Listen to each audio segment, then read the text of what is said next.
darme a ese compromiso de la construcción de una sociedad política capaz de transformar esas condiciones nefastas a las que nos determinan los y las tomadoras de decisiones que cada día se van debilitando y que tienen como objetivo, tal y como lo plantea en esa pieza musical, construir una heteronomía del sujeto, desplazando la autonomía. Voy a definir etimológicamente heterono, otro, nomia, norma, cuando otros y otras establecen las normas del sujeto, como debe vivir, pensar, sentir y actuar. Arrebatándole la autonomía, yo puedo construir la norma. Por eso para Nietzsche era muy importante plantearse el desafío que no existían hechos, sino interpretaciones. Una de las libertades más preciosas con las que puede contar un comunicador o comunicadora, vaya, de cualquier espectro al que determine su contenido, que lleve esa finalidad a que el sujeto pueda interpretar, construir y, en términos dialécticos, dejar de ser un sujeto sujetado. Y es por ello que nos convoca un tema hoy con el que tuvimos que tener mucha responsabilidad, cómo hablar del encuadramiento colectivo, de la psicopatía política, de la sociopatía política. ¿A qué obedece ese comportamiento que se dio cuando Álvarez Martínez, la Operación Cóndor en América del Sur y todas esas construcciones militaristas para asesinar a seres humanos, tal y como es el caso emblemático de Víctor Jara, cuya amenaza era quizás tocar una guitarra o construir una obra que tuve la oportunidad de verla en un teatro y darme cuenta que era más que un cantautor, y siendo un dramaturgo escribió una obra que se llama Algo parecido al amor. Y era imposible llegar a Chile y no encontrar las 1000 guitarras por Víctor, y que una abogada internacional, que es la misma que lleva el caso de Berta Cáceres en la sistematización, como lo de Ríos Montt, que logró condenar a ese dictador que matase a más de 200.000 guatemaltecos, llegara a Chile en el 2013, 2015, para tener la primer victoria para los pueblos.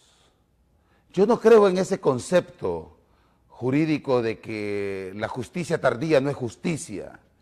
Creo que en la deontología comunicacional debemos reivindicar cuando estos 8 militares, quienes las instituciones han defendido y le mentían al pueblo, y que no querían hablar de ese cuarto oscuro donde fue asesinado, cortadas sus manos, humillado, diciéndole, ahora canta, ahora canta.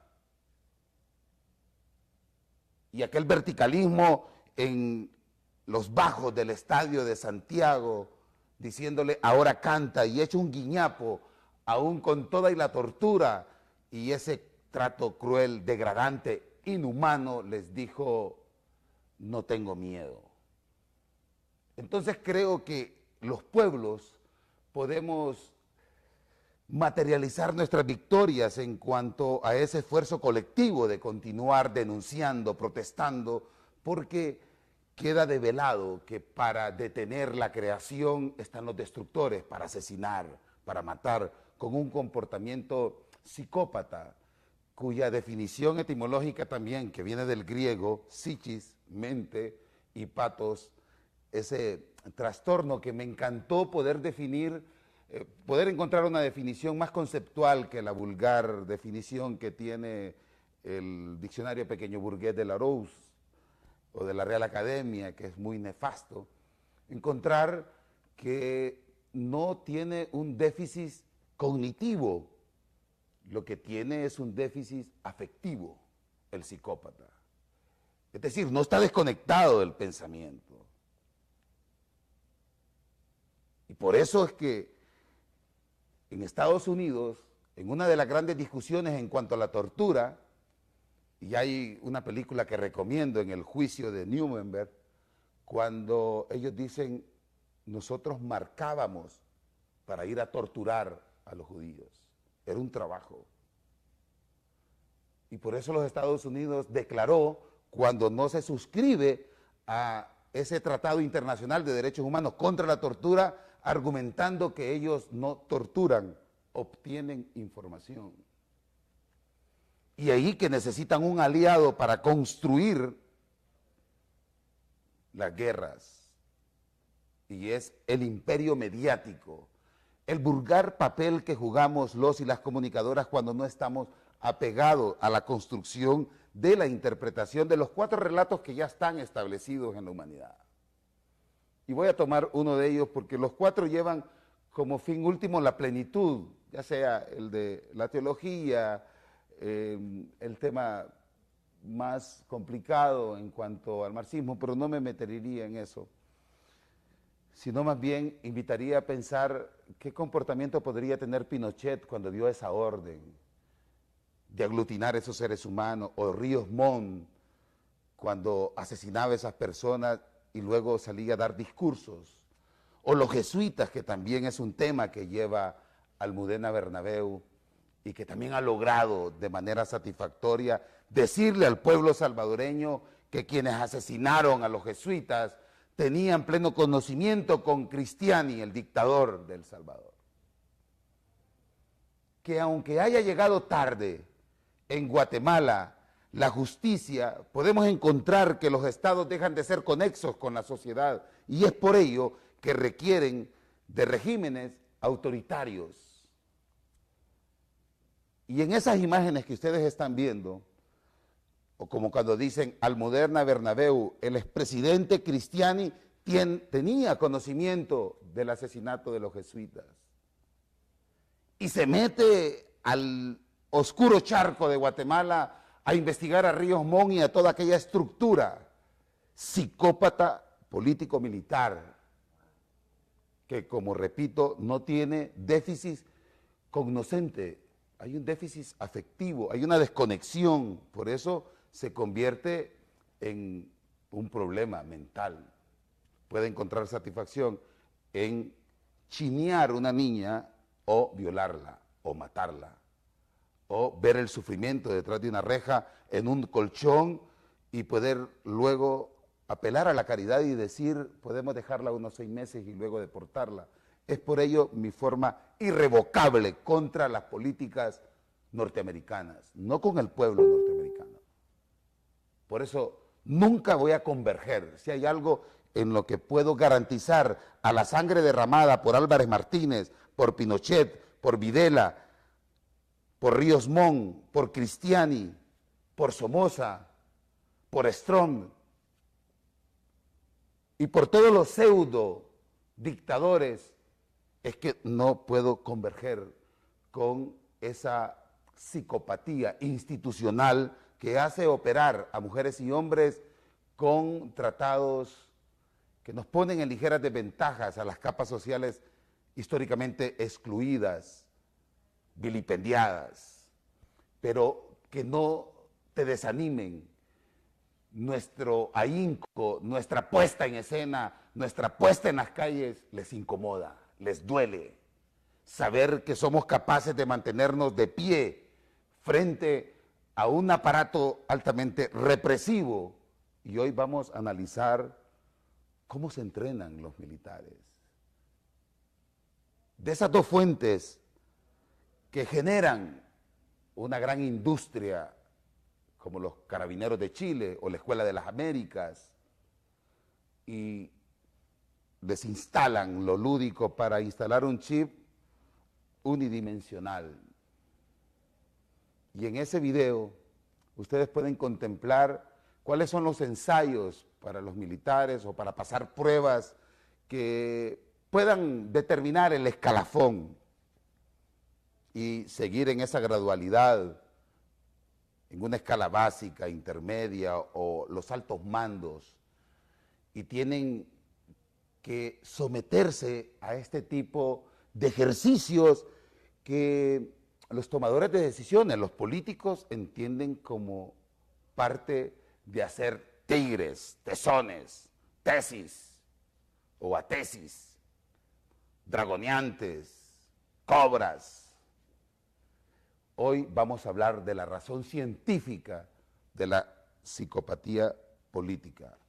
Y yo sé que Quintero, por eso, cuando ve que televisoras o corporaciones con una radiodifusión bastante potente para llegar a los pueblos y seguirlos desanimando y no ver como victoria lo que ha pasado en esas enormes y sangrientas represiones, como los 80 años, 81 años que ya está cumpliendo la masacre del Guernica, donde el malagueño y de buena factura pictórica Picasso hiciera aquel gran lienzo y que cobró una discusión histórica. ¿Por qué en grises?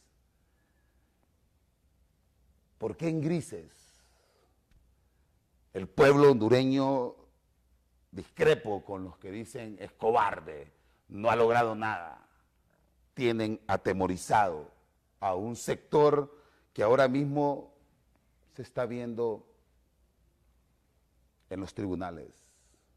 Usted sale de su trabajo, quizás le siguen degollando su futuro dándole 4.000 lempiras, haciendo lo que construya una cooperativa de alimentos en donde uno lleva una sopa, el otro un churro, un pan, pero usted no se ha desconectado de lo lúdico, de lo afectivo.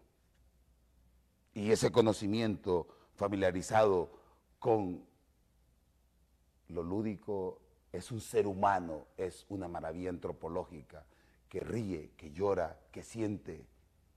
Los demás son robots que tienen que seguir gozando de impunidad. De eso que usted ve ahí,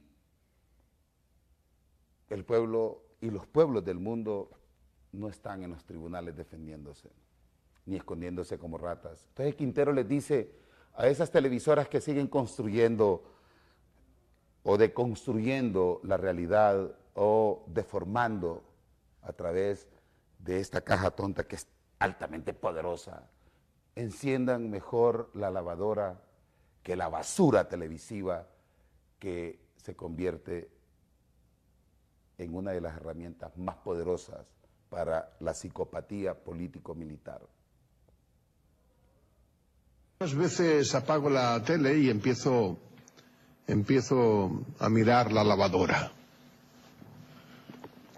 Puestos a ver programas automáticos, prefiero los de la lavadora. En la lavadora la suciedad se quita, en la televisión se pone, la lavadora da vueltas y vueltas a los mismos temas de siempre y nos deja la conciencia sucia. Queridos locos, queridos amigos, si queréis limpieza, apagad la tele y encended la lavadora. La tele. ¿Qué harías tú con la tele? ¿Está cumpliendo la tele una función para que el pueblo crezca, para que se informe, para que sea más educado, para que entienda mejor los mundos sutiles?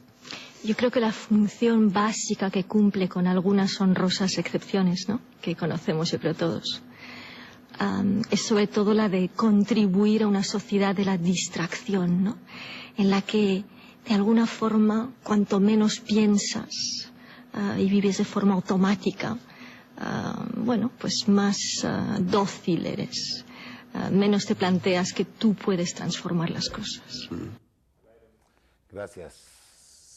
Hoy vamos a tener esos contactos telefónicos con Almudena Bernabeu y con Pedro Brigger, director de Nodal, quien ha escrito unos 3, 4 ensayos muy interesantes, muy fundamentados de Medio Oriente y que ahora dirige Nodal, columnista de CNN, y que es un comunicador con deontología, con ética. Pero para mí es un honor siempre compartir con una estructura del pensamiento cuyo trabajo de factura mundial encuentra esas represiones en los países donde continúan esas clases hegemónicas psicopáticas. Daniel Herrera Salina, para mi juicio, cuando más allá de que fundara o fuera cofundador del Mario Mendoza, cuando lo iba a escuchar a la universidad o cuando tenía la oportunidad con Mundo Pérez, que siempre andaba proporcionando esos espacios para tratar el vacío existencial y todo, siempre pude observar un hombre a kilómetros, a distancias de la estafa.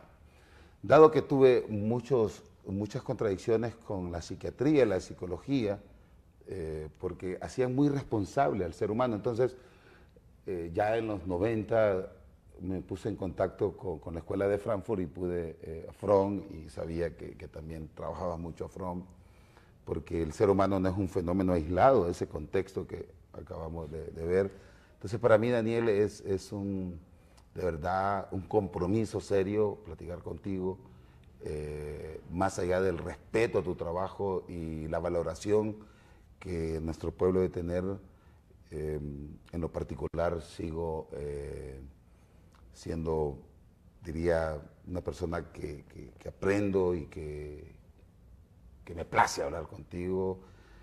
Y en estas 2 horas de programa yo quiero agradecerte por haber asumido este tema, porque la gente está en perplejidad y exige como respuestas más científicas a qué obedecen estos comportamientos, si es normal la corrupción o que alguien esté dirigiendo y en escenarios de corrupción, o que pase esto de lo que vimos de Víctor Jara, de los jesuitas, y cómo poder salir o qué ha logrado el pueblo. Y lo que más me interesa es que siempre decís, el pueblo sigue avanzando. Entonces, agradecerte, Daniel, de verdad, y gracias. Es todo tuyo este espacio. Gracias. Estabas recordando a los jesuitas. Con Edith y Sofía, mi hija, estuvimos con Martín Bayró en 1990 en Santiago de Chile, en el Congreso de Psicología, Latinoamericano de Psicología. Y Bayró es uno de los 6 jesuitas asesinados, que se le ha imputado también a Daubizón, que después fue candidato a la presidencia, y realmente es uno de los hombres que a mí me abrió mucho los ojos. Los textos de él en la UCA, en la Universidad Católica de El Salvador, son fundamentales. ¿Por qué? Porque él cambió el enfoque de la psicología y creó una nueva psicología. Fundamentalmente, el otro día estuve en un programa de televisión, un programa de radio, y yo sentía que de alguna manera mucha de la tendencia del programa era a confinarme a lo psicológico o a lo psiquiátrico. Y al final llegó un momento y yo no sabía para dónde agarrar.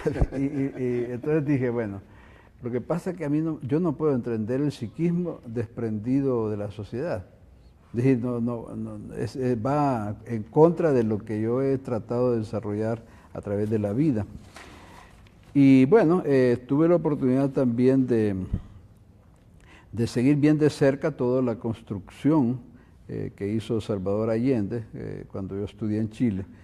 Y bueno, sí, soy un fuerte seguidor de Víctor Jara y de Violeta Parra y de los Parra y de Nicamor.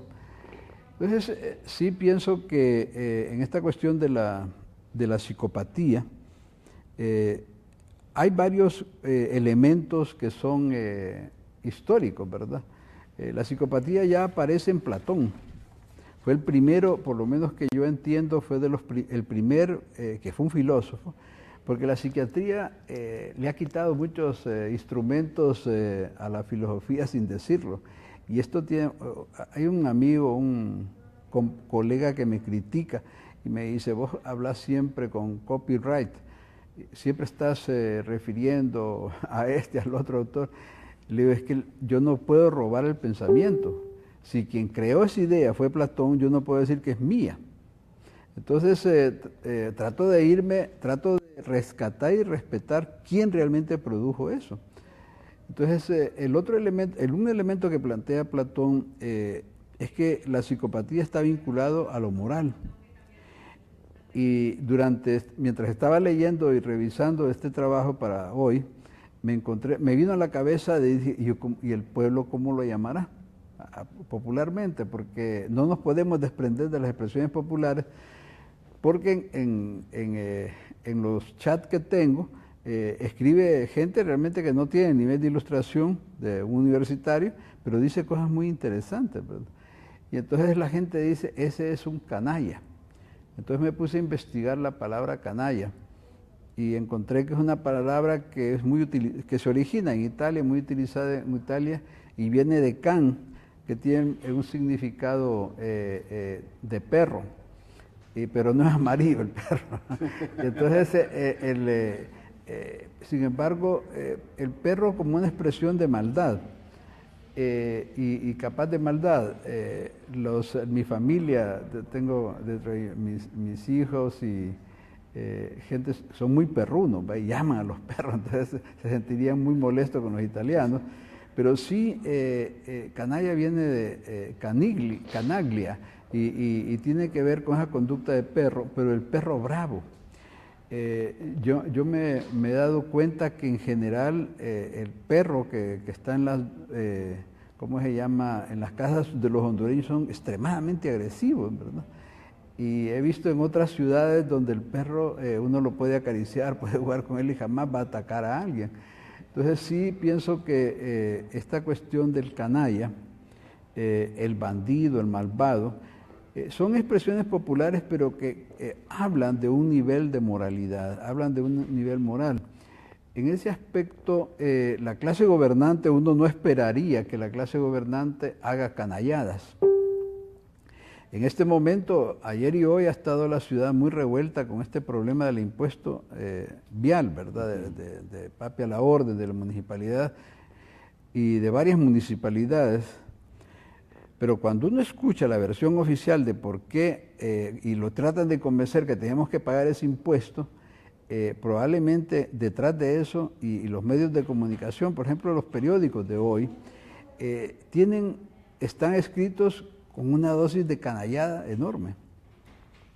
Porque, claro, estos periódicos que son financiados probablemente por la municipalidad, y la municipalidad programa con sus periodistas y sus medios de comunicación para que convenzan a la gente que es bueno que no cobren impuestos, que es algo saludable pagarlo, ¿verdad? ¿Y por qué no van a pagar? Están disfrutando de los puentes.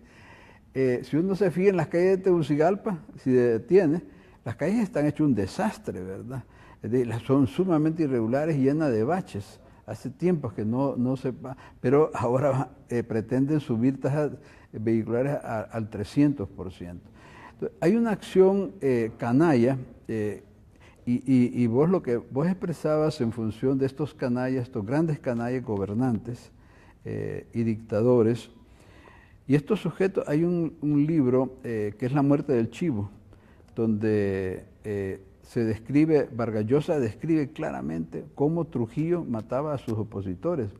Y es que tenía una zona ahí en la Dominicana, donde es un arrecife, donde habían logrado crear cocodrilos hambrientos, ¿verdad?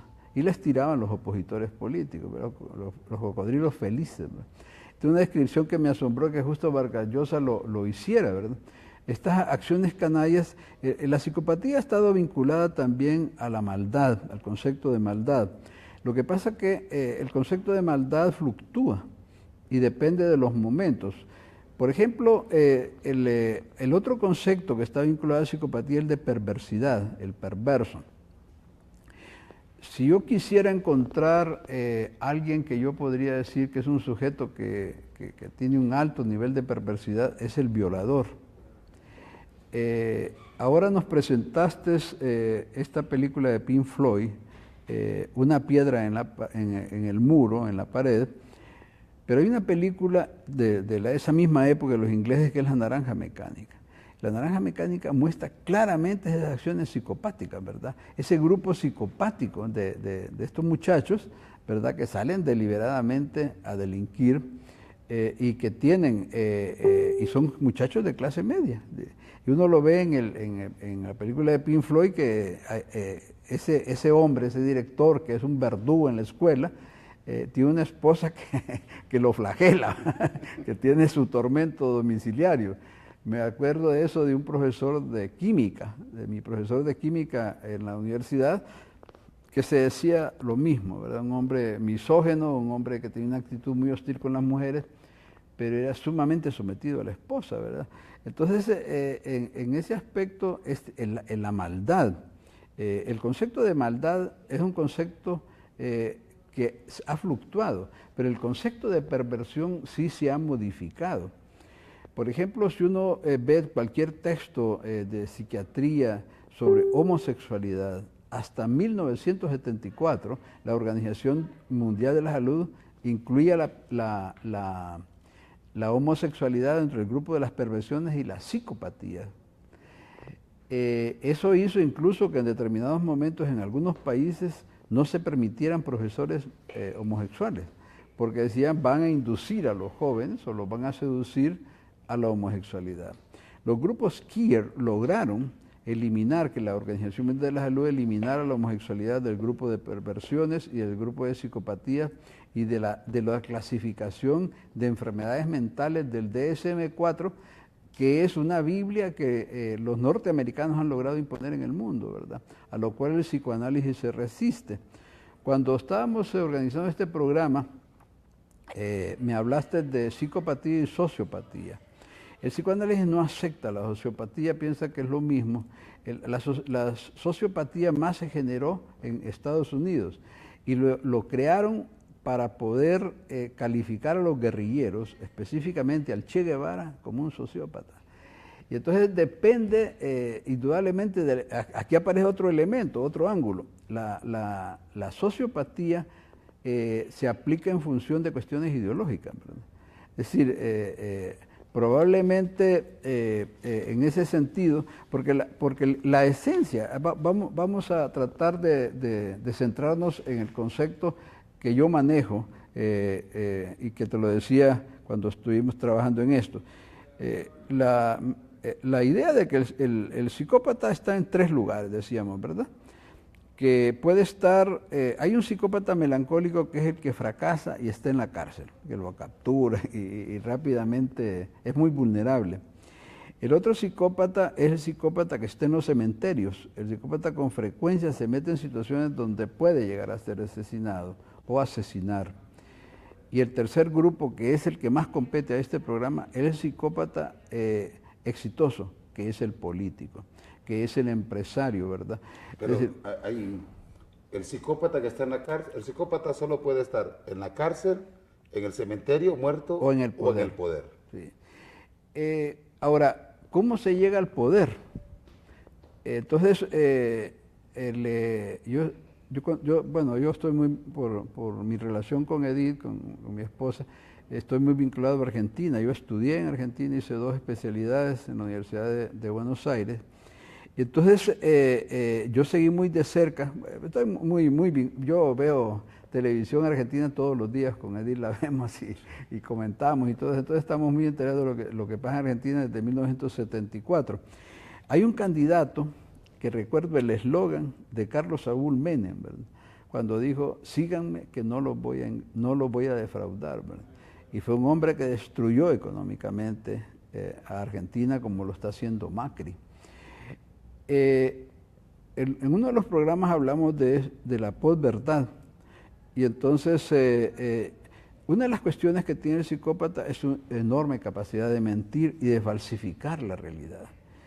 Y dentro del periodismo, sobre todo el periodismo que decía ahorita que está presentando este sketch, indudablemente que el periodismo en general tiene una enorme capacidad de producir daño social, ¿verdad?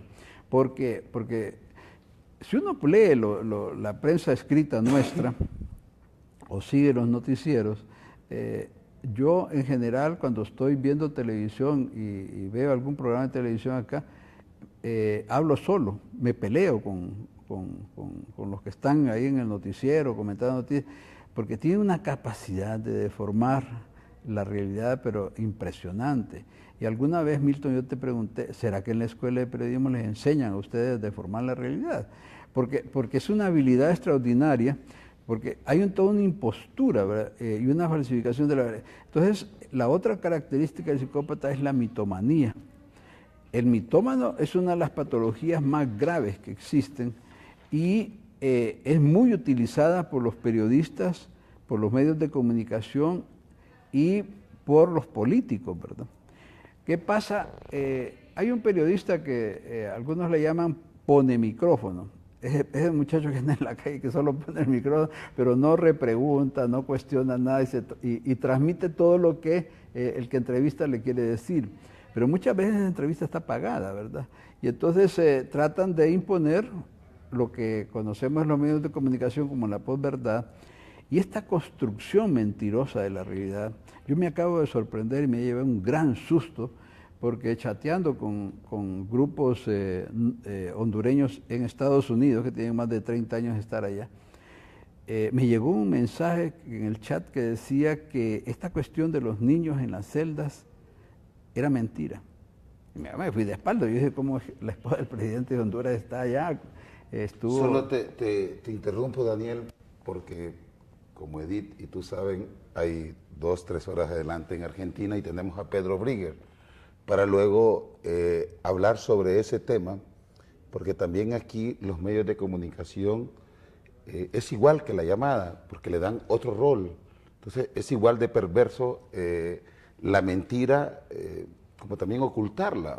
Entonces, en ese contexto que también queremos tener la opinión de Pedro Brigger por el fenómeno que pasó con alguien cuyo lema en este momento fue evitar mentir, que fue Andrés López Obrador. Por lo menos, y se respalda en uno de los aspectos que había sido como el resultado de esta psicopatía política con el caso de Ayotzinapa, por ejemplo, y los 43 desaparecidos. Entonces, Pedro, si ya está listo, agradecemos el enorme esfuerzo.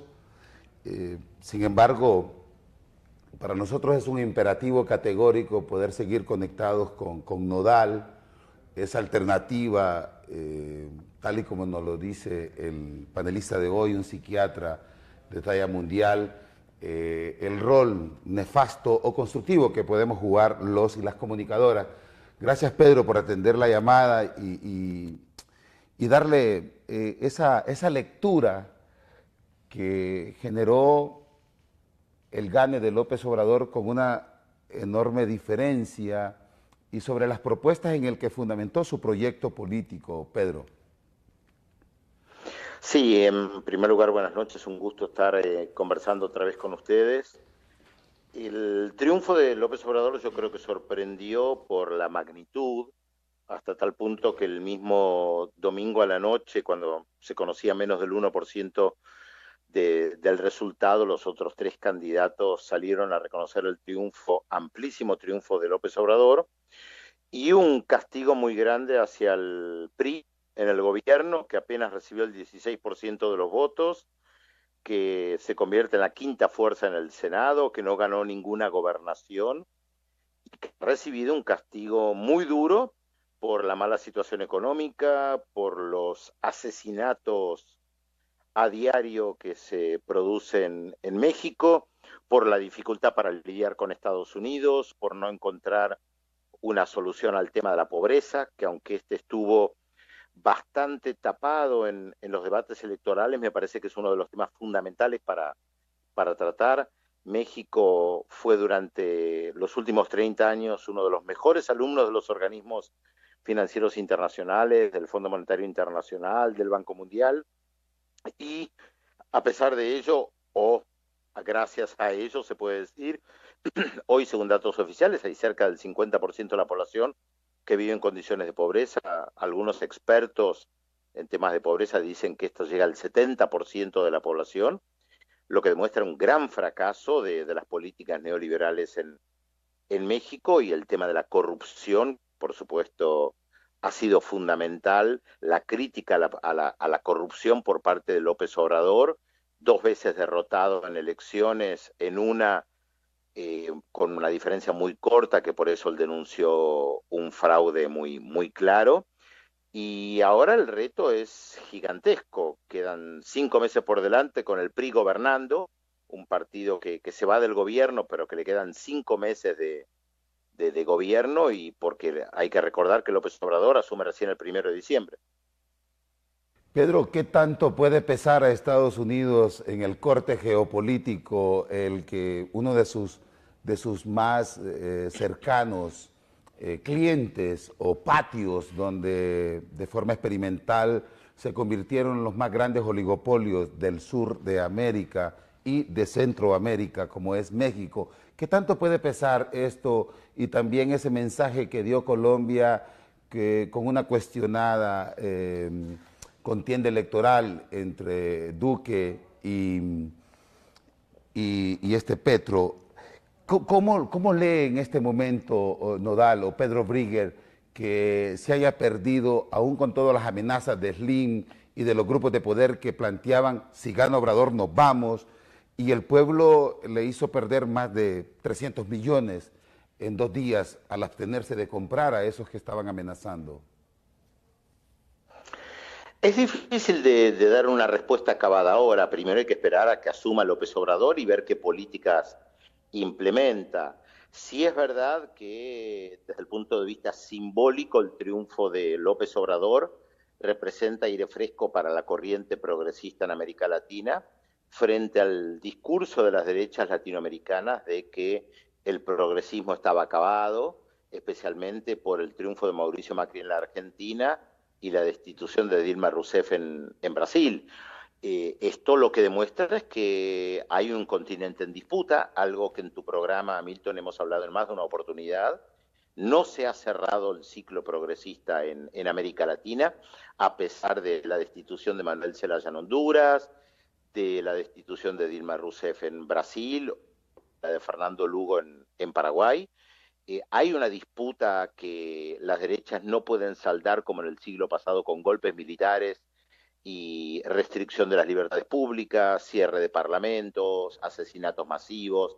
Esto no lo pueden hacer hoy, y como las derechas latinoamericanas insisten con recetas que han demostrado que han fracasado, y México, por eso lo resalto, es tal vez el mejor ejemplo del fracaso de las políticas neoliberales en la región, tienen un problema muy serio, porque los movimientos progresistas en el más amplio sentido de la palabra siguen siendo muy fuertes, y por eso hay que mirar muy atentamente a lo que pasa en Brasil, porque Lula lidera todas las encuestas, pero está preso. Sí, y quiero trasladar una definición ya del primer segmento de ese programa, donde Daniel Herrera Salinas plantea que las características de un psicópata es el mentir, la demagogia, y por otra parte la perversidad y esa capacidad de seducción sobre la construcción de algo que no promete. Argentina, Colombia y estos países están viviendo bajo la tutela de estas características de presidentes con estos rasgos. Sí, es tal cual, prometen un futuro mejor, como prometía Peña Nieto en México, elogiado por Christine Lagarde, la directora del Fondo Monetario Internacional. Hace poco estaba releyendo declaraciones de ellas del año 2015, diciendo que el camino de México era el correcto, que México estaba creciendo, que esto iba a tener un efecto positivo sobre la población. En la Argentina, Mauricio Macri prometió exactamente lo mismo cuando realizó su campaña electoral, y hoy, aplicando las políticas neoliberales de ajuste, lo que uno está viendo es que prácticamente nadie en la Argentina piensa que está mejor que 2 años atrás, y piensa que realmente va a estar peor. De hecho, el lunes va a haber una manifestación grande en Argentina en contra del Fondo Monetario Internacional, porque hay mucha resistencia a Pedro, y lo Mauricio último, Macri, y donde el tema de la mentira que planteabas es importante. O sea, cómo se miente en la campaña electoral prometiendo algo que después no se concreta. correcto, y lo último que debo reconocer y reivindicar esa definición taxativa y muy consecuente que me dijiste, ya no estoy creyendo tanto en el que siga imperando el oligopolio mediático, y lo pudimos ver ahora en México, y me subrayabas del rol importante que estamos jugando los medios independientes. Y ahora en México creo que fue algo fundamental, y conversaba recientemente, fui invitado por Carmen Aristegui en el marco del análisis para esa contienda electoral, y con algunos académicos se coincidía que fue protagónico el rol de las radios comunitarias, el rol de Nodal, el rol de medios que no obedecen a esa secuencia ideológica de mentir, de hacer demagogia y de convertir lo que es un derecho, lo que es un cumplimiento estatal en consignas electorales. Entonces te doy la razón, pero me gustaría que ampliaras un poco más, porque me agradó y me recordé de ti cuando me dijiste, ya hay muchas alternativas, las redes sociales jugaron un papel fundamental después del primero, segundo y tercer debate, ya tenían las tendencias, etcétera. Es que hay cosas, Milton, que no se pueden ocultar. Nosotros en Nodal hemos seguido muy de cerca la situación en México y mostrábamos, por ejemplo, el asesinato, los informes de los asesinatos de políticos en los últimos 9 meses, más de 140 políticos asesinados, muchos de ellos candidatos a alcaldes, a concejales en pequeños pueblos, y si bien los grandes medios de comunicación lo tomaban, lo trataban de tapar bastante. Podemos ver algo que pasó en la Argentina hace 2 días nada más, el jueves, hubo una manifestación muy importante de periodistas en la Argentina porque la Agencia Estatal de Noticias despidió a 340 y pico, creo que 354 o 47 periodistas. Es un despido masivo de la Agencia Estatal de Noticias, y fíjate qué interesante, hubo una manifestación el jueves muy importante, y el viernes los 2 diarios más importantes de la Argentina, el diario Clarín y el diario La Nación, de los más importantes de habla hispana en nuestra región, no pusieron ni una línea, ni siquiera una línea sobre esa manifestación, a pesar de que el diario El País, en su versión latinoamericana, lo puso en tapa. Entonces, ¿qué nos muestra esto? Que tratan de tapar una realidad, que donde ahí uno tendría que preguntarse si esto es periodismo o es otra cosa. Creo que eso merece un debate en otra circunstancia, pero donde las redes sociales, las nuevas formas de comunicar, pueden trascender incluso mucho más allá de los grandes medios de comunicación, que básicamente tienen sus negocios. Recientemente escuché una definición de tu compañero, de Víctor Hugo Morales, y también me hace recordar esa entrevista que acaba de hacerle a Rafael Correa, y que ahora pues está con este juicio, pero que sin estar en el país fue capaz de movilizar al Ecuador, y hay un lema, Ecuador debes indignarte. Pero Víctor Hugo decía, cada día veo la caída estrepitosa de estos diarios que han construido una verdad, y tal y como lo dice Paulo Feynman, que han construido esa sociedad del uno, ese sentido común, que veo que cada día se va saliendo de esa camisa de fuerza. ¿Coincides con eso, Pedro? Es una buena pregunta. En gran medida sí. Que muchos de estos medios han perdido credibilidad justamente porque ya son medios de comunicación que sirven a intereses políticos y económicos, pero no es menos cierto que siguen marcando la agenda porque tienen un poder económico muy grande, porque controlan canales de televisión, canales de radio, tienen una capacidad de distribución, tienen un poder económico muy grande, siguen influyendo en gran medida, pero creo que tal vez la brecha más importante es que la información que ellos no dan.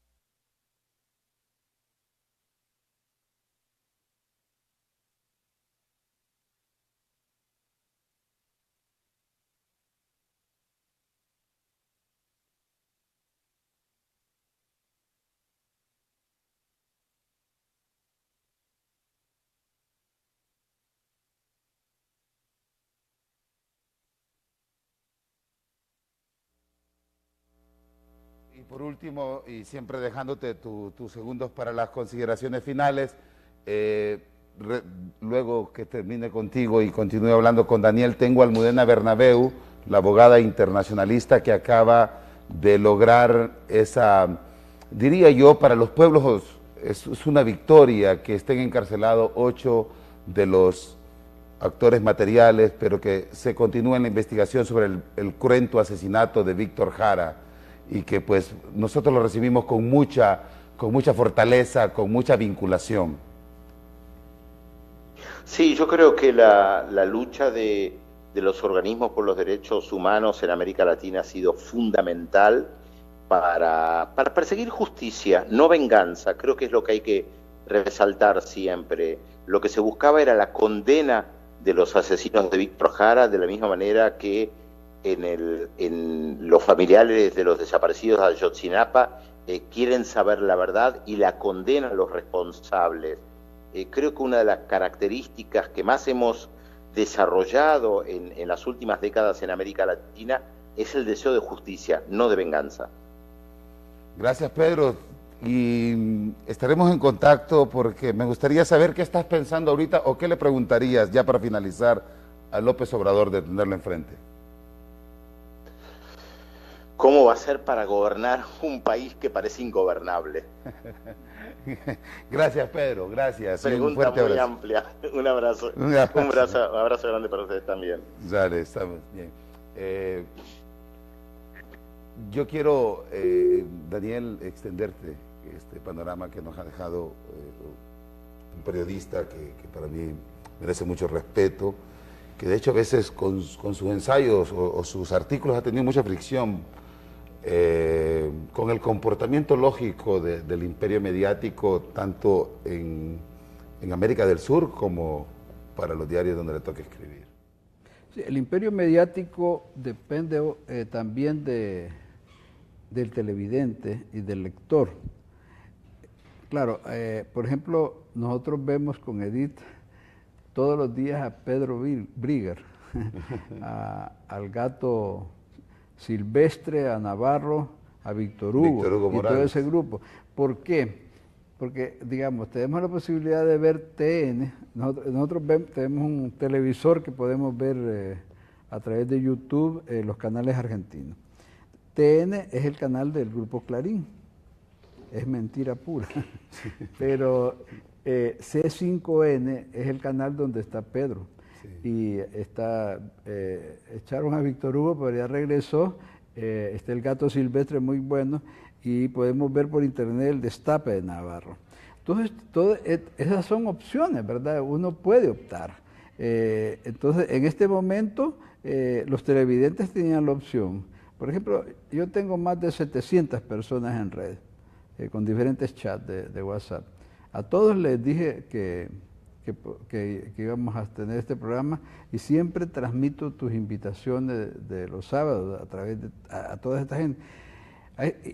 Y muchas, bueno, la gran mayoría son intelectuales, otra gente no, otra gente son trabajadores, pero que están, hay una selectividad, algunos se molestan, otros no, que les envíe cosas políticas, pero tienen selectividad. ¿Qué pueden estar viendo en este momento? O las estupideces y las telenovelas de los narcos colombianos o este programa. Son cuestiones de selectividad, ¿verdad? Entonces, por ejemplo, los medios no todos son basura. CNN, por ejemplo, tiene Aristegui. Entonces, pues nosotros con Edith vemos mucho Aristegui, vemos a Pedro, y nosotros a Pedro lo tenemos claramente identificado. Entonces ya dije, ahí está Pedro, vamos a verlo. Dije, porque Pedro es eso es lo curioso, que te identificás porque hay información, no hay manipulación. Bueno, es que también el otro elemento que se da, yo tuve una cirugía el año pasado en un hospital de Buenos Aires, un hospital privado, y me asombró que en la sala de espera habían 10 ejemplares de La Nación, que son un periódico de derecha. Vos vas a una cafetería en cualquier lugar de Argentina, jamás vas a encontrar Página 12, que es el periódico más progresista que tiene Argentina, de los escritos, pero siempre vas a tener, ¿cuál? Clarín y La Nación. O sea, hay una domesticación de la población, porque esta población ha sido domesticada y explica el triunfo en parte de Macri, toda esta cuestión de lo mediático. Entonces, y claro, la desgracia es que en Honduras no hay un periódico progresista, ¿verdad? Todos los periódicos están comercializados y repiten lo que el gobierno y el sistema les dice. Hay una deformación continua en los periódicos. Hay una economista, que hace días que no la veo, que en una de las cafeterías donde nosotros vamos todos los días, escribía su comentario refutando lo que estaba ahí en el periódico. Y no sé si le prohibieron, no la volví a ver. Pero sí creo que lo que dice Pedro en relación a Obrador, sí estamos emocionados con el triunfo de Obrador. Yo tengo mis reservas, me alegra que haya triunfado, pero hay una serie de condicionantes que él tiene, ¿verdad? Es decir, Obrador está sobre dos puntas, ¿verdad? Sobre la punta del PT, que es un partido realmente revolucionario y de izquierda, y el PES, que es un partido de los evangélicos del norte de México. Entonces, y la directora, esta mujer que se cambió el nombre y se puso un nombre judío, que es la directora de Morena, es una empresaria de derecha. Entonces, ¿cómo va a poder este hombre reconciliar? Esas cuestiones que están en la esencia de Morena. Yo de él no desconfío, pero ¿cómo va a poder reconciliar esto? Eso me hizo recordar, yo estuve muy cerca de la campaña de Eduardo Frei y de Salvador Allende. Estuve directamente cuando ganó Frei y en la posterior triunfo de Allende. Pero ¿qué pasó? Allende gana con 30 partidos. La concertación chilena de Bachelet, de esa concertación, es de 30 partidos. Pero a mi hijo vive en Chile, tiene 21 años, yo le digo con frecuencia, pero yo no veo gran diferencia entre Piñera y Bachelet. Y me decía, es cierto, y él vive ahí, pues nosotros siempre votamos, dice, por la concertación, pero nunca vemos mayores diferencias o cambios. Eso creo que es una situación también de ataduras, donde un presidente o un líder tiene grandes limitaciones, ¿verdad? Y si se extralimita, puede tener serios problemas, como pudo haber pasado con Salvador Allende. Salvador Allende sí realmente ejerció un gobierno revolucionario, o intentó hacerlo. De hecho, el director de la reforma agraria, Jacques Chonchor, fue mi profesor de Perdón que te vuelva a interrumpir, Daniel, pero ahí vemos los resultados que dejó ese intento progresista, revolucionario, de transformar una sociedad que estaba siendo víctima del flagelo de la pobreza, un índice casi similar al nuestro, con altos niveles de corrupción, y que nos dejó ese dramático septiembre del 73 y todo lo sucesivo. 16 años. Pero hay un hecho, ¿verdad?, que vos lo mencionabas. Estos días hemos estado, pues, impactados por la noticia de los 8 militares capturados de la muerte de Jara. Jara murió alrededor del 73, casi inmediatamente al golpe de Estado, no, el 78, murió varios años después. Pero uno pregunta a un hombre que su trabajo es hacer poesía y cantar y ser un gran guitarrista. Él mismo decía, no tengo buena voz, no soy buen guitarrista, pero es lo que puedo hacer. ¿Por qué había que matarlo? Yo no sé si es cierto el detalle que bueno, todas las descripciones que hizo el diario El País, ¿verdad? Yo no sé si El País es de España, pero hay una versión latinoamericana, sí, ¿verdad? Pero hizo un trabajo extraordinario sobre cómo murió Víctor Jara. Lo que no dice El País, y no sé si eso es cierto, es que a Víctor Jara, para matarlo, después de que lo patearon y lo humillaron y lo tuvieron agónico, le cortaron las manos y se desangró, no sé si es cierto, y le decían tocar y le decían ahora, y ya no tenía manos.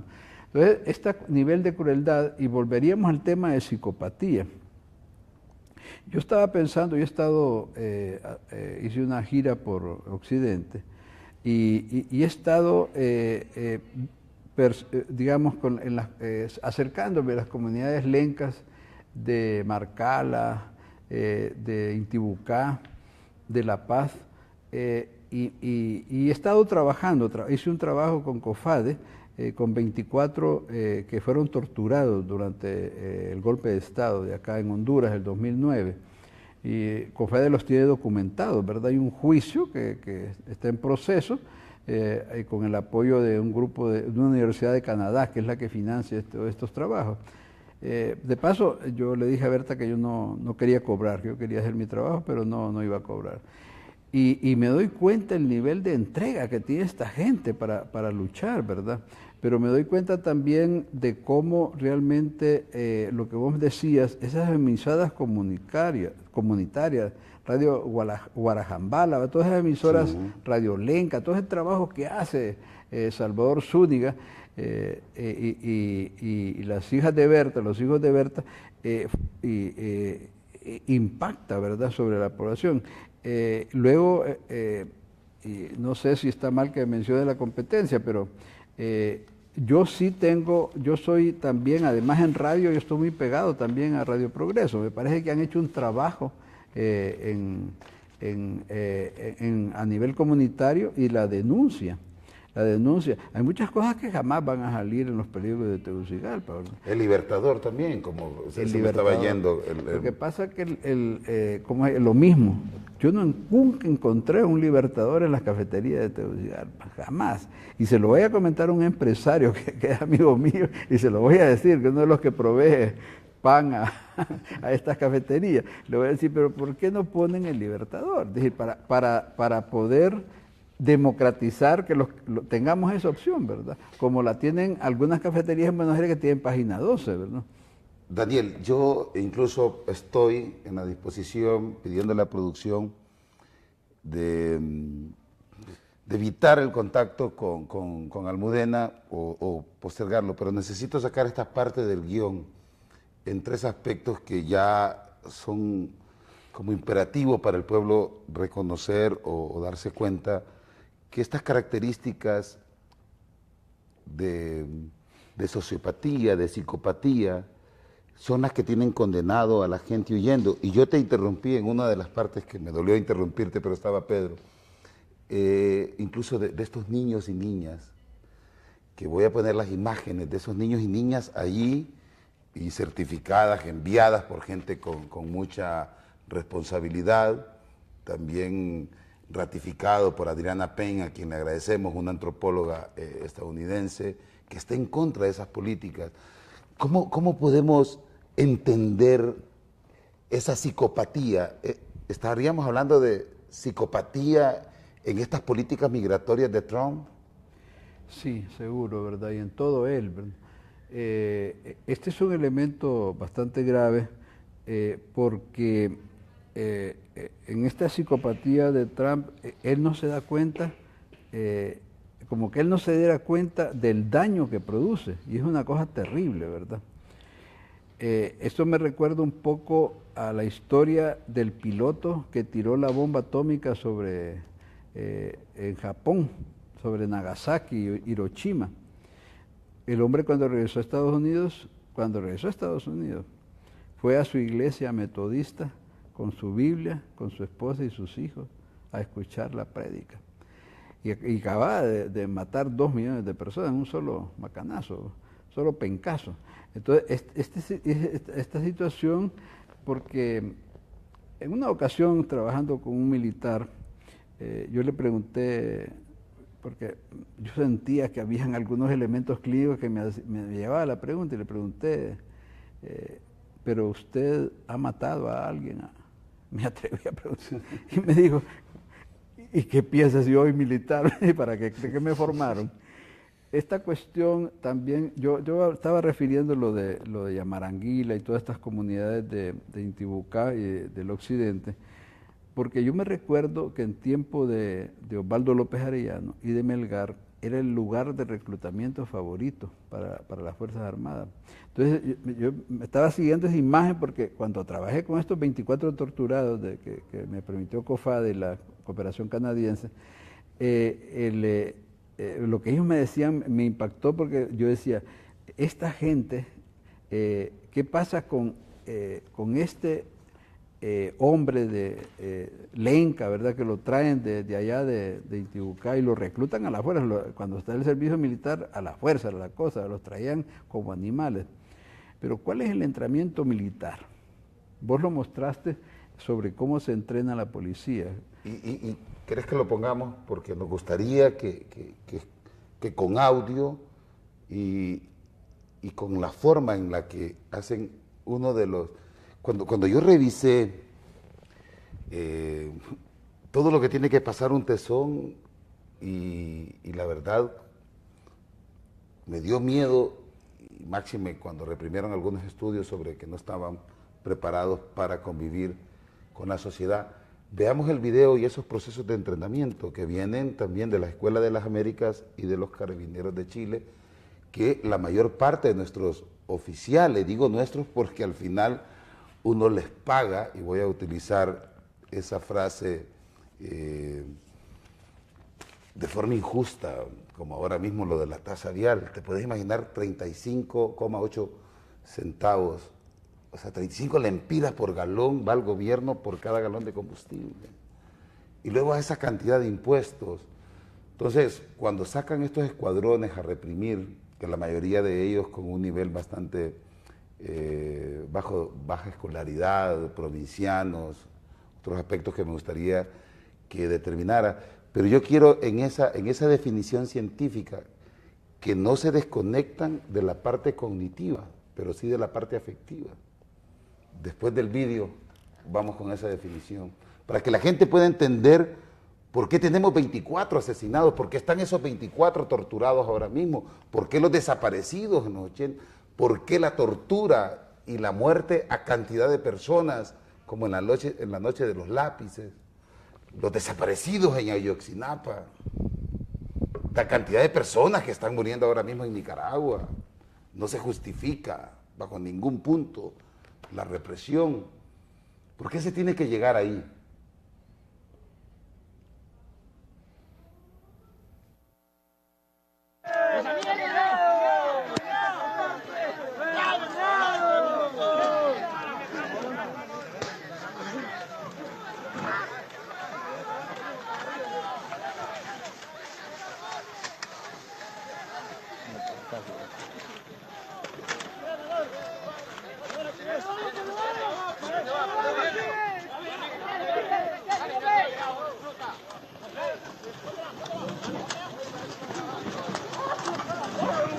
¡Póngale moral!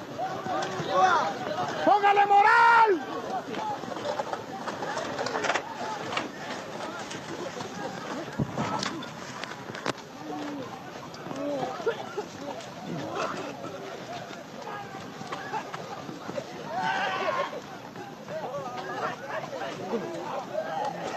¡Póngale moral!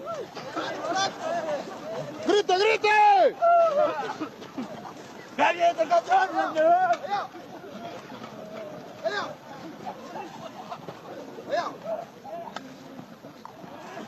¡Policía militar! ¡Cuba!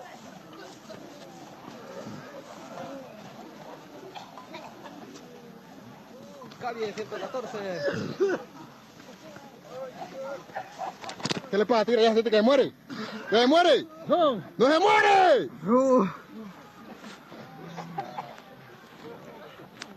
¿Que se muere? ¡No!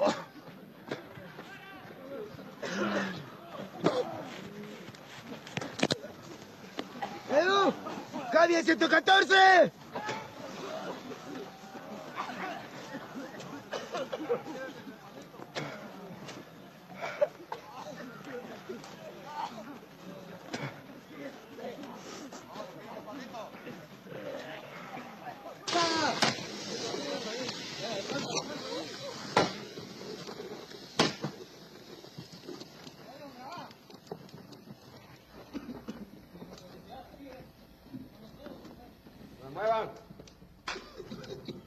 Daniel, sobre eso que estamos viendo, donde lo primero es arrancarle el nombre, lo llaman por números. O sos perro, ¿no? O sos- Dije que sos perro. Lameme las botas, perdón. Dije, el entrenamiento militar está diseñado, en primer lugar, para transformar el ser humano En este caso, la experiencia que tuve con los lencas, con la población lenca que capturaba a Osvaldo López Arellano y Melgar y Polo Paz, es quitarles la parte humana. Es decir, porque el campesino, en general los campesinos tienen un nivel de ingenuidad e inocencia tremenda, ¿verdad? Y entonces tratar de deshumanizarlos. Teilhard de Chardin, que es una persona que yo he leído mucho, un teólogo católico, hablaba de eso, ¿verdad? De que todos los procesos de humanización, cómo nos convertimos en humanos, ¿verdad? No nacemos humanos. El proceso, nacemos animalitos, pues los niños son como animalitos, pero hay un proceso de transmisión hasta que se convierten en humanos que lo producen básicamente los vínculos de afecto de los padres. Pero ¿qué pasa con...? Entonces, ¿cuál es el objetivo acá? Es deshumanizarlo, que deje de ser humano, que deje de tener voluntad y que sea capaz de matar hasta su propia madre. Es decir, si uno ve, por ejemplo, cuando en la dictadura de Argentina, de Chile, de aquí mismo con Álvarez Martínez, cuando, digamos, a García Márquez le dicen, pegale un tiro, le dicen al soldado. Y entonces, por ejemplo, el problema que se da cuando fusilan a Morazán, varios eran seguidores de Morazán, los que tenían lo horrible, y no querían disparar. Y si no disparas, te mato, matarlo. Entonces, esta situación de deshumanización forma parte de la formación militar. Yo pensé, ¿cómo se llama? Que no sé hasta dónde los gobiernos de los Reina y de Mel Zelaya habían logrado algún trabajo con la policía y las Fuerzas Armadas, pero yo recuerdo, por lo menos que yo sepa, que no sé si me falla la memoria, que en estos gobiernos no hubo la brutalidad de la policía ni los militares como se están dando ahora, ¿verdad? Y otra cuestión, por ejemplo, esto de gasear a la gente, ¿verdad? En una de las manifestaciones que hubo aquí en el Boulevard Centroamérica, dejaron que entrara a ese túnel, de ahí iba Mel Zelaya, y los llenaron de gases, ¿verdad? Ahí hay un soldado que se está muriendo, yo no sé si murió, porque aquí hay un problema, hay en una condición fisiopatológica que es la sensibilidad bronquial. Hay gente que no resiste esos gases. Hoy publiqué en mis redes, tomé del diario La Tribuna de Noticias, que dice, Honduras suscribe el tratado para prohibir las armas químicas. ¿Y qué son los gases? Esos gases que tira la policía, ¿qué son? Armas químicas. Es decir, yo te decía en uno de estos programas que esos gases probablemente contienen una mezcla de ese famoso gas que tanto han acusado a Irak, que dije que los tiró y que mataron a los kurdos, con la bomba napal. La napal, dije en un programa anterior tuyo, la probaron en Guatemala, y probaron la defoliante, las dos. La napal, y de ahí se fueron con la napal para Vietnam. Entonces, estas bombas, una de las características que tiene esa mezcla que están utilizando, es que, y son armas prohibidas, dije, muchos de esos gases están prohibidos que se usen para la población civil. Es decir, si las prohíben en una guerra, ¿por qué se las van a tirar a los civiles? Porque uno de los problemas que tiene esa bomba es que estas bombas extraen el oxígeno. Le sacan el oxígeno que hay en el medio ambiente que estamos respirando todos nosotros en este momento y lo extrae. Y entonces cambia la molécula del oxígeno por ese gas que es imposible que uno pueda respirar con él. Entonces, todo el intercambio gaseoso que se produce en los pulmones no se da. La hemoglobina no puede transportar esos gases porque son mortales, ¿verdad? Entonces uno siente que se muere, ¿verdad? Uno lo mismo en varios de los manifestantes. Entonces, este elemento de crueldad forma parte de la formación militar. He recibido relatos de tesones que los han lanzado de un helicóptero en la Mosquitia, sin comida, y me decía uno de ellos, tuve que comerme unos monos. Es decir, tienes que comerte monos, ver cómo agarras un pescado, ver cómo, es decir, pelearte con los opilotes y tienes que comer carroña. Es decir, esta situación de inhumanidad, de llevarlo al borde de la muerte, ¿verdad? Porque ahí lo que vemos son soldados y policías que están al borde de la muerte. Yo no sé, de lo que mostraste, creo que hay uno de aquellos que murió, no se murió posteriormente asfixiado, porque no lo pudieron recuperar y lo patearon ya muerto. Es decir, lo agarraron a patadas porque levantate, cobarde, maricón. Entonces esa situación, pero además es un proceso de degradación humana. ¿Para qué?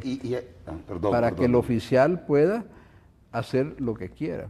Si te dije, lameme las botas, vení para acá, achate, limpiame los zapatos. Entonces, esta situación, por ejemplo, una de las cosas que... ¿Y dónde encontrarías el acto de perversidad? ¿En la causa o en el efecto? Porque los miraría como efecto en este momento de una causa donde se determinaron políticos, sociópatas o psicópatas, que son los que al final determinan cuáles son los operativos, cuáles son los cursos que se van a determinar, incluso queriéndole dar rango constitucional el año antepasado y el año pasado en esa discusión. No, además que uno ve, por ejemplo, cómo se ha vaciado el presupuesto de salud y educación para dárselo a la policía y a las Fuerzas Armadas. Y hay un fenómeno que hoy fue denunciado en Buenos Aires, es que Macri está pensando destruir el ejército para crear fundamentalmente la gendarmería. Y están pagando, hoy mostraba el Gato Silvestre en la televisión en Buenos Aires, que el salario de un comisario, de un gendarme, es de 100.000 pesos argentinos, y el de un alto oficial de las Fuerzas Armadas es de 50.000, es la mitad, porque lo que quieren forzar es que la oficialidad de las Fuerzas Armadas se pase a gendarmería para reprimir al pueblo. ¿Por qué? Porque los militares argentinos se están oponiendo a reprimir al pueblo. Entonces, esa es una situación que no la pueden manejar y quieren ver cómo hacen que, o inducirlos o seducirlos con dinero para que dejen de ser militares y sean gendarmes. Que el gendarme es una figura mixta, ¿verdad? La otra cuestión es que yo escuchaba en esta manifestación que hizo Pedro Brigger, con estos de TELAM, que ahí hay un amigo que vivió muchos años aquí en Honduras, que está con TELAM, y que es un argentino. Y entonces decía Pedro Brigger, una cosa que decía hoy en la manifestación una de las periodistas, pero nosotros somos 300 policías, 300 periodistas, somos 354 son los que han despedido, y no andamos con armas. ¿Por qué nos tiran 5.000 soldados, 5.000 gendarmes, sumamente armados? Es decir, está prohibido. Yo en un programa, yo le pedí, en un programa por Radio Globo, le pedí a Díaz, el secretario de la Presidencia, que tratara de entender que está prohibido a las manifestaciones mandar soldados armados o policías. Es decir, en las manifestaciones se espera que el policía vaya con un tolete, ¿verdad? Recuerdo que Larage les regaló unos toletes metálicos, ¿no? Sí. Entonces, que vaya con... Pero, también depende a quién le pegan, ¿verdad? Un toletazo y dónde se lo pegan. Entonces, en ese aspecto, esa crueldad, porque uno dice, ¿por qué los militares, 8 militares tienen en el suelo a un manifestante y lo patean? Si ya está vencido, pues. Es decir, además, un soldado tiene una capacidad de lucha muy fuerte, es un gente atlético, pues. Entonces, ¿por qué necesitan patearlo? Por humillarlo, por destruirlo, hacer lo mismo que le hacen a ellos. Porque el policía y la militar aprende, cuando sube a cabo, le va a hacer lo mismo a los reclusos, ¿verdad? Los va a patear, los va a humillar, es un acto de venganza, es una cadena de mando. Incluso nosotros descubrimos las cadenas de mandos en las residencias del Hospital Escuela, de esa tendencia del de tercer año que se llama R3, de humillar al R1. Y recuerdo una alumna que llegó y me dijo ahí en la facultad, fíjese que tuve un problema el primer día de clase, porque me reclamaron los de R3 que que yo tenía que estar 20 minutos antes de las 7 para hacerles el café y traerles las semitas. Y las semitas, y ¿cómo se llama? Traerles el postre, el desayuno. Y entonces nosotros lo denunciamos en la facultad, pero ha sido muy difícil porque esa estructura militar está en los hospitales, es estructura de mando, ¿verdad? Del profesor que trata, así como en esta película que mostraste, de tratar y humillar al alumno, ¿verdad? Degradarlo. Yo recuerdo que había un profesor en la facultad de medicina que decía: ustedes son unos inútiles, ustedes consíganse un número y se lo ponen al carro para que anden taxiando, porque hasta ahí van a llegar. Entonces, este proceso de poder, y eso lo trata mucho Gramsci, esta cuestión del poder, pero ¿el poder para qué? Para humillar, para pisotear, y eso está muy arraigado. Y claro, ha habido un fortalecimiento del poder militar, del poder policial, y se convierten, indudablemente, si uno ve los sueldos que están recibiendo, las instalaciones militares son instalaciones de lujo. Viven muy bien, lo cual para mí me parece correcto. Yo creo que un soldado tiene que vivir bien, pero también no es posible que en los hospitales de Choluteca están poniendo 2 o 3 pacientes en cada cama, y eso lo sabe el pariente Mauricio Oliva Herrera. Es decir, son cuestiones degradantes. ¿Cómo es posible ir a un hospital? Mira, te voy a contar una experiencia así brevemente. Tuve una crisis el 2001. Yo le pedí a mi señora, llamé una ambulancia a la Cruz Roja, no tenía amortiguador, iba acostado y sentía que se me destruía el cerebro, pero llegó el Seguro Social. Me tuvieron en una camilla desde las 10 de la noche ahí en la granja hasta las 4 de la mañana. Y me dijeron, y nunca, nadie me atendió, no me pusieron suero, nadie me examinó. Y un profesor de la Facultad de Medicina. Y en determinado momento me dormí, y como a las 4 de la mañana me dice mi señora: mira, me dice, tenés que pasarte a esa banca. Le digo: pues estoy bien aquí en la camilla, ya me siento un poco mejor. Sí, es que vienen unos baleados del Pedregal y solo esta camilla tienen. Y yo pagué 30 años Seguro Social hasta ese momento, y cuando necesité me atendieron como peor que a un perro, porque los perros que uno lleva al veterinario están bien atendidos. También atendido. Daniel, creo que en ese segmento me quedan 20 minutos de programa y voy a pedir que hagas un esfuerzo de ser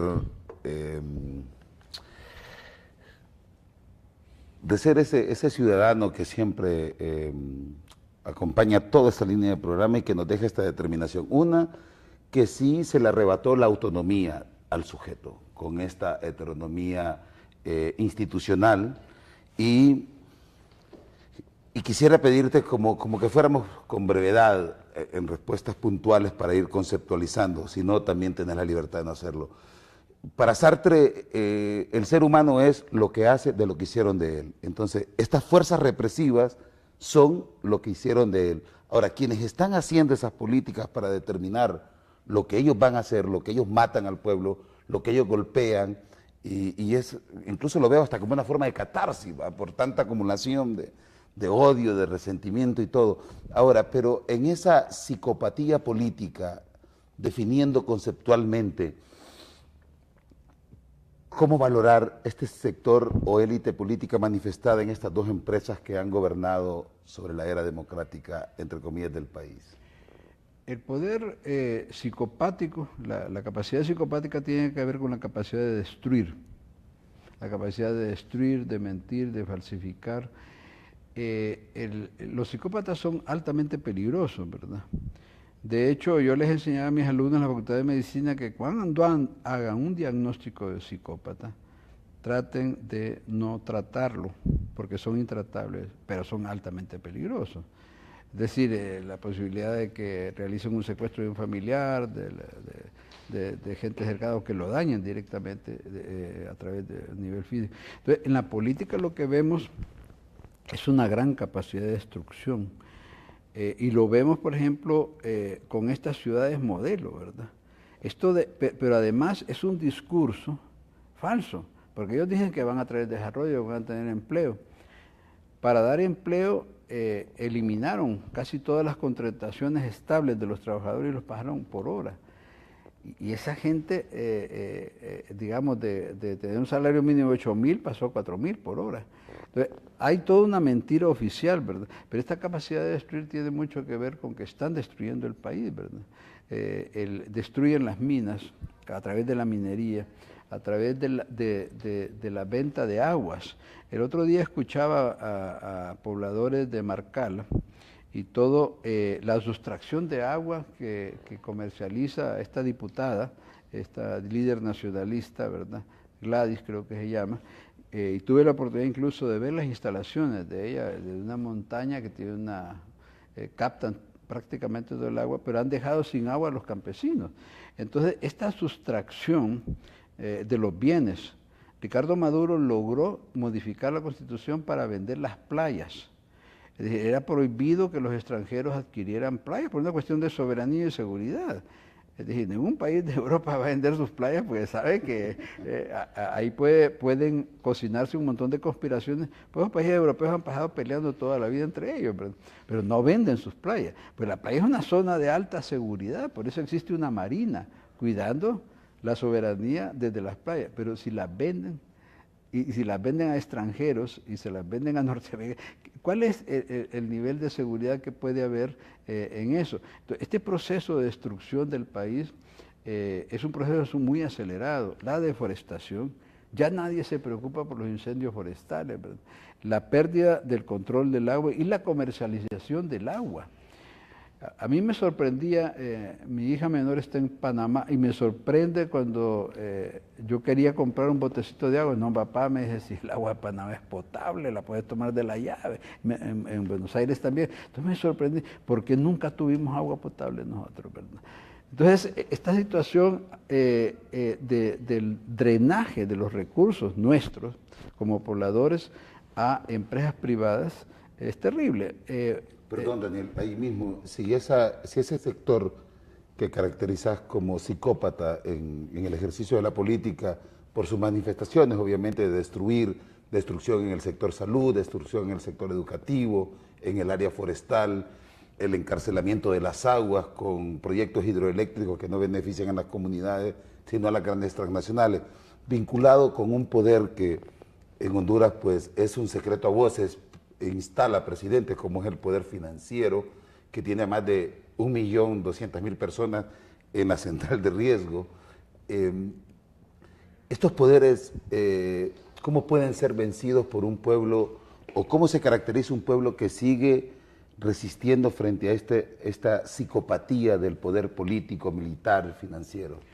Yo creo que el giro que dio Honduras fue el 2009. Yo no creo, antes no creo que hubiera posibilidades de esclarecer la lucha, pero me aclaraba una colega tuya que realmente son muchas organizaciones populares y comunitarias las que están dando la lucha por el agua, por la energía.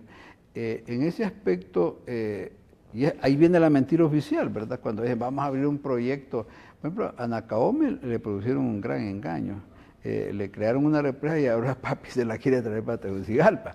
Es una represa, pero cuando le hicieron, ¿qué es lo que decía Canal 10? Era para regar todo Choluteca y Nacaome, que son zonas un tanto desérticas, hacer todo un proceso de irrigación. Mismo, Daniel, un alcalde que destruye los árboles para poner esas platas de cemento también tendría esas características de psicópata. Sí, es decir, desde el punto de vista de destrucción, ¿verdad? De destrucción ambiental. Y lo más terrible en ese proceso es que para lograr la licencia ambiental tuvieron que sobornar a ambientalistas y sobornaron a una mujer muy valiosa y muy luchadora, pero parece que mucha gente tiene precio. Entonces sí creo que este proceso de destrucción de la naturaleza es real. Ningún maderero se va a apiadar de los árboles, ni va a sembrar árboles. Es otra cosa con Corfino, que se decía que cada árbol que se saca se van a sembrar 2 o 3 árboles. Mentira. Entonces, todo este proceso de destrucción viene de siglos, ¿verdad? Pero perdón que te lleve hacia la carrera, sabes que nunca lo he hecho, pero debo sacar esto porque el pueblo lo sigo viendo cada día más con un crecimiento cualitativo, incluso siendo autocrítico, ha señalado puntualmente muchas debilidades que han existido al interno y que siguen existiendo al interno de la alianza, que no hubo una capacidad de reagrupación y de generar, por lo menos ya no seguir coleccionando tanto fracaso político o errores. Las dos alternativas que está poniendo ahora mismo el poder político con estos aspectos de psicopatía es un diálogo. ¿Pueden los psicópatas sentarse en este momento y generar una solución práctica? Y yo digo esto, pareciera elemental, pero es que dicho de un referente, de un científico, que es la naturaleza de este programa, nunca especulo, investigo, y es mi responsabilidad hacerlo, porque yo escuché a Romeo Vázquez Velázquez, y quiero tomarme unos minutos, yo escuché a Romeo Vázquez Velázquez decir que era una fuerza política representativa. Entonces, claro, cuando yo veo que también el psicópata, y leyendo un poco a Fromm, en El corazón del hombre, entre la biofilia y necrofilia, y esa comparación que hace con el aspecto de destrucción como Hitler, y pone el ejemplo de Hitler, el psicópata como que pierde esa desconexión que en ese momento la misma patología le está generando placer. Entonces, me dio miedo escuchar a esta gente, como me da miedo escuchar los políticos de la Pandora, por ejemplo, tener que salir a los medios de comunicación, sacar un Twitter, o sea, es decir, ¿pueden hacer un ejercicio de diálogo estos psicópatas? Sí lo han hecho, pero todo es pseudo diálogo, todo es mentira, todo es prolongar las cosas para que no se haga nada.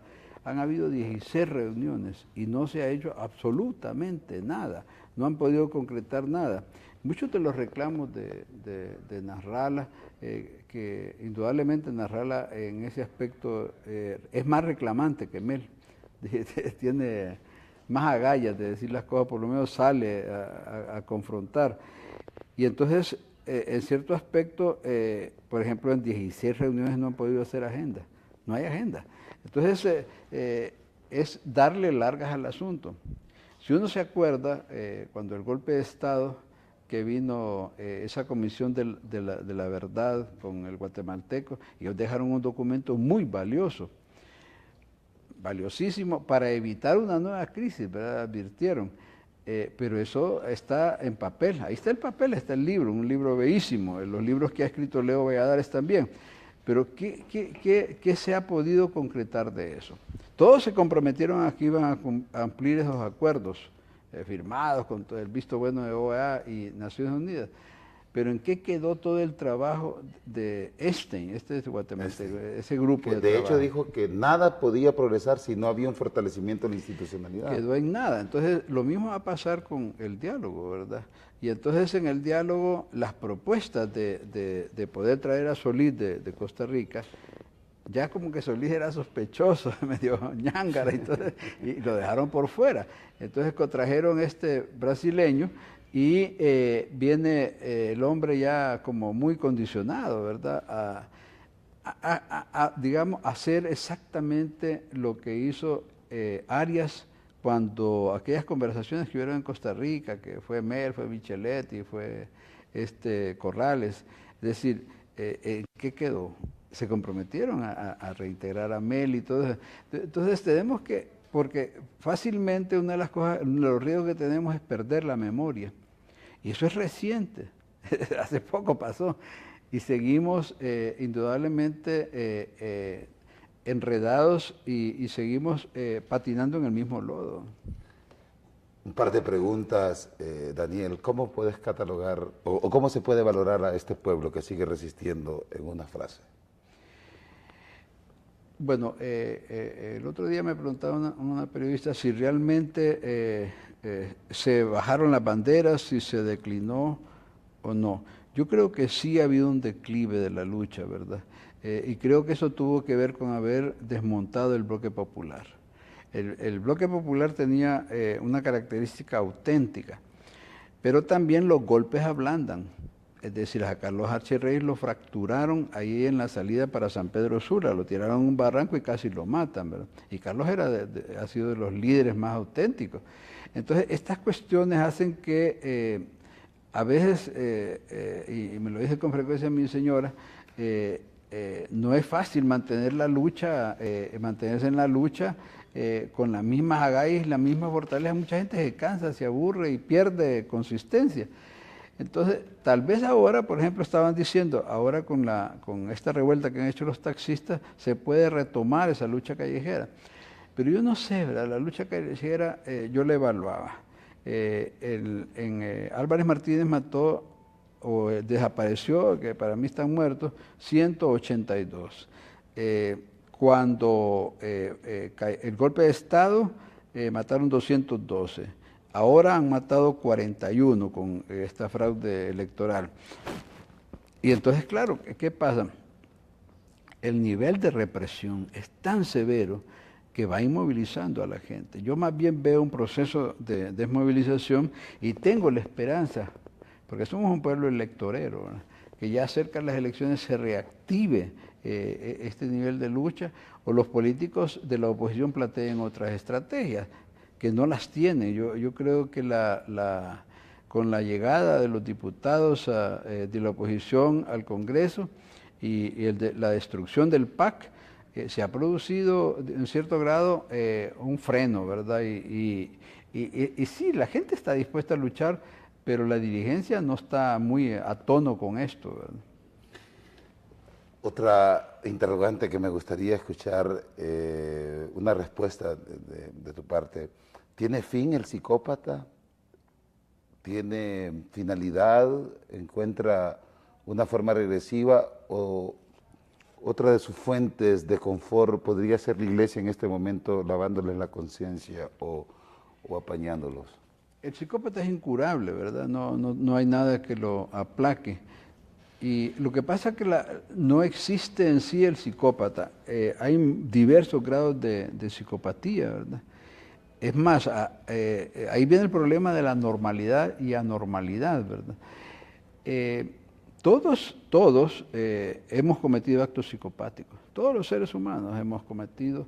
Algunos nos arrepentimos, tenemos un cargo de conciencia, pero otra cosa que tiene el psicópata es la que no tiene superyo, o el superyo es muy poroso, dice Freud, ¿verdad?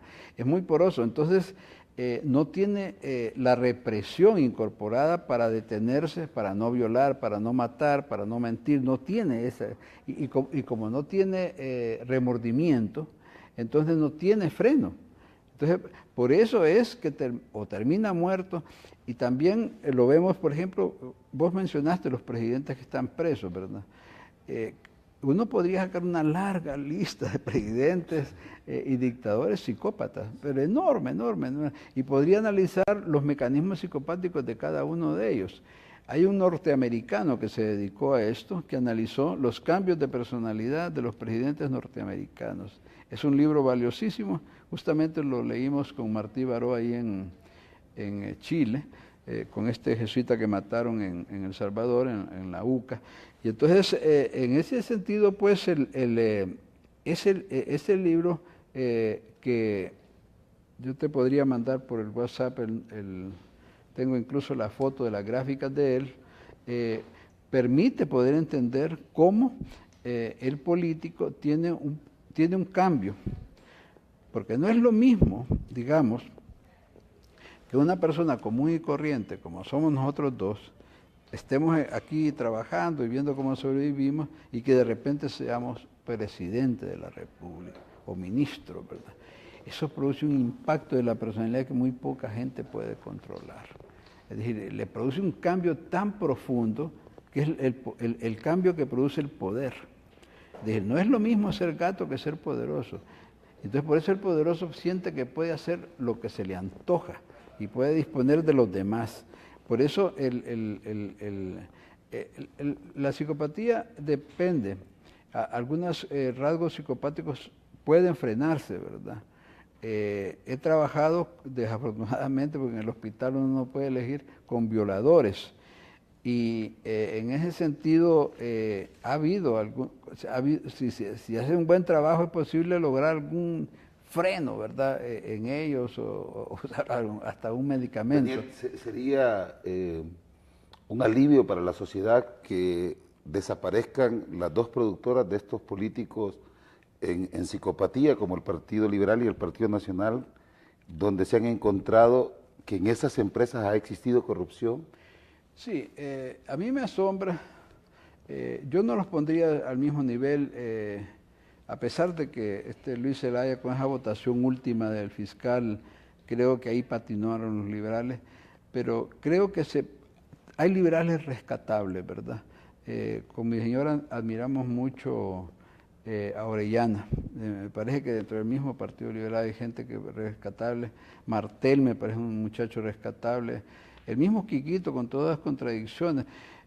Pero en el Partido Nacional sí se ha concentrado como que toda la maldad de este país.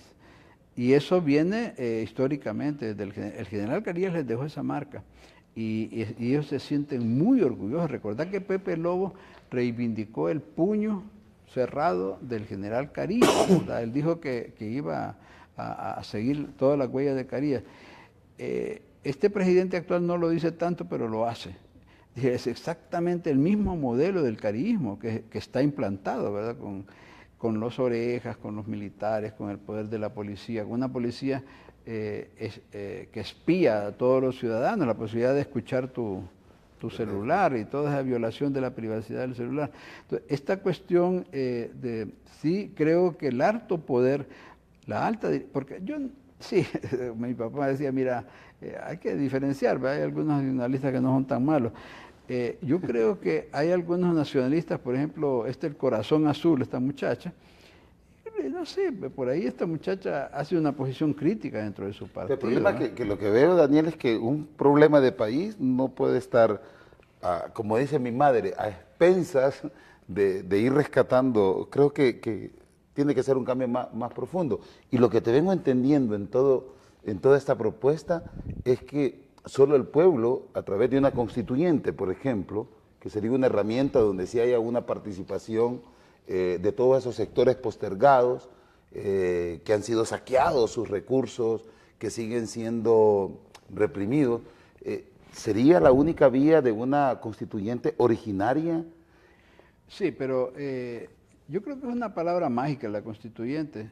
Juan Orlando puede hacer la constituyente, el Partido Nacional la puede hacer y pueden hacer mayores desastres de los que está actualmente la Constitución. Porque esta Constitución que tenemos tiene algunas figuras rescatables, no todo es desechable. Pero estos la han violado por todos lados, ¿verdad? Entonces, yo diría, depende quién la haga, ¿verdad? Y en qué momento se haga. Porque si va a ser una constituyente hecha por el Partido Nacional, va a ser la depuración de la maldad escrita, ¿verdad? Porque pidieron que esta policía militar se volviera constitucional y trataron de convencer a la gente. Entonces me parece increíble, ellos no tienen límite, ¿verdad? Y no hay quien le ponga límite. Realmente la oposición está bastante debilitada. En el Congreso, pues, lo más que hacen es sacarse un pito y sonarlo, o sonar unas ollas, pero no hay realmente una...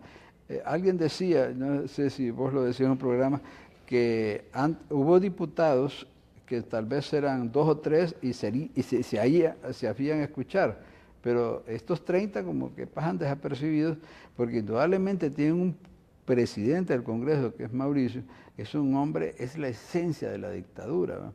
Que no lo fue Pepe Lobo cuando fue presidente del Congreso. Pepe era más permisivo, ¿no? Entonces Pepe podrá haber hecho un montón de desastres económicos, pero fue más permisivo, más tolerante. De hecho, negoció para que volviera Mel y todo. Tuvo una actitud diferente.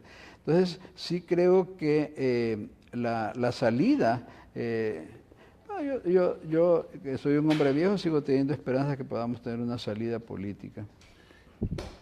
En el poder, en el cementerio o en alguno de los casos en tratamiento, ¿dónde estás viendo más? Obviamente ya me has dicho que en el sector político, pero yo quiero hacerte la última interrogante, respaldándome en Dominique Lapierre y Larry Collin. Hay un texto que se llama Esta noche la libertad, que es una biografía de Mohandas Karamchand Gandhi y me llamó muy poderosamente la atención porque ellos describen cómo fue la conspiración para el asesinato de Gandhi. Y en una de las manifestaciones literarias dice, y Gandhi no era una amenaza tan fuerte, dice. O sea, ¿qué va a pasar después? Y luego lo que vimos pasar después, lo que has mencionado, toda esta destrucción masiva. Y te pregunto, ya que Honduras yo creo que tiene un reducido número de psicópatas o personas con ese comportamiento psicopático, ¿deberá el pueblo tener que exigir más a sus dirigencias? ¿Tendrá el pueblo que ya no estarse comiendo tanto también las mentiras, las falsas expectativas, o no está perdiendo nada, como dice Dominique Lapierre? Falsas expectativas generadas desde la oposición. Yo creo que en cierta manera, como no tenemos muchas alternativas, ¿verdad? Tenemos el derecho a tener ciertas esperanzas y no estar en un escepticismo inmovilizador.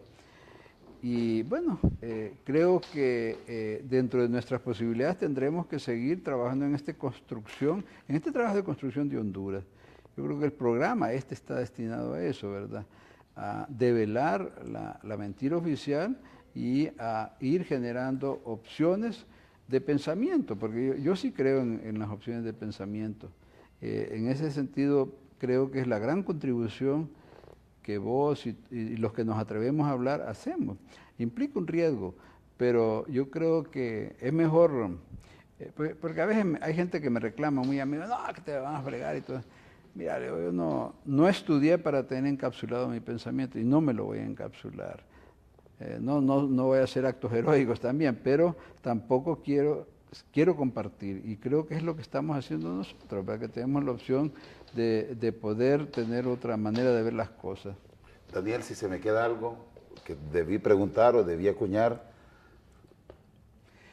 Sí, en ese sentido, creo que la psicopatía política siempre ha sido una característica. Mucha gente piensa y dice, todos los políticos son basura. Yo no estoy de acuerdo con eso, hay gente rescatable. Y debemos buscarlas y debemos apoyarlas. Y debemos superar algo que me enseñó Pablo Freire, que era no caer en el fanatismo. Yo mencioné algo y puede ser que no sea agradable. Cuando yo alabo a Edmundo Orellana, que me pego a la lectura de sus editoriales, como me pegué a Tomás Fonseca, son liberales. Pero hay gente que realmente hace reflexiones muy, muy interesantes, ¿verdad? No necesariamente uno tiene que ser de izquierda para aportar y enriquecer este país. Yo te agradezco, Daniel. Vamos a terminar con un video que unos meses antes que estaba entrevistando Jesús Quintero a Facundo Cabral. Facundo Cabral tiene un concierto en Guatemala y es balaceado. Como genera estupor contemplar esta caracterización epistemológica que nos acaba de generar Daniel Herrera Salinas, y que ambos sectores, de forma consecuente y muy responsable, deben de asumir y hacer un balance. Porque hay un pueblo a merced de las circunstancias, porque también se puede quedar del otro lado con esos fanatismos, con aspectos, como tal lo mencionó, con algunas actitudes o acciones de un enajenado. Entonces creo que el pueblo ya no puede jugar a merced de las circunstancias. Yo lo que sí rescato es que ha llevado a tal punto a estos sectores corruptos a que se estén quitando la máscara entre sí. Otra de las cosas por las que creo que debemos continuar apostándonos con la verdad y construyendo ciudadanía es porque el ONGismo debe de desaparecer. No digo que todas las ONG sean malas, pero que coincido totalmente, que el sector organizado de la clase trabajadora sea superado por el ONGismo, eso es fatal y tiene daños irreversibles en los tejidos sociales. y como experto en la parte sociológica, pues debo decir, esas apuestas en la enteleclia como categorías abusivas sin tener fundamento, son tan peligrosas como los actos criminales de Juan Orlando Hernández como comandante de las Fuerzas Armadas, dictando esas órdenes que terminan en estos proyectos de muerte, ¿no? Y donde un enajenado puede decir, llevémoslo a rango constitucional. Entonces, cuando Facundo Cabral llega a Guatemala, quizás no coincida en la mayoría de propuestas de Facundo, pero también tenía una guitarra. O sea, entonces, creo que incluso la violencia para el psicópata no la ve como amenaza, y es por ello que los proyectos de combatir violencia con violencia, que solo en la mente de un psicópata puede caber. Gracias, te espero el próximo sábado, y siempre haciendo el trabajo, quiero agradecerle a Almudena Bernabeu por lo que hemos estado trabajando, pero me interesaba, porque aquí se grita y se dice, estos son delincuentes, estos son los menos oportunos, pero probar científicamente que este sector político no está apto para generar una plataforma axiológica donde nuestros hijos e hijas puedan desarrollarse lúdicamente, yo quedo muy satisfecho y espero que sigamos reflexionando sobre aspectos concretos y no formar esos pensamientos tan aleatorios que pueden también ser características de un psicópata. Gracias.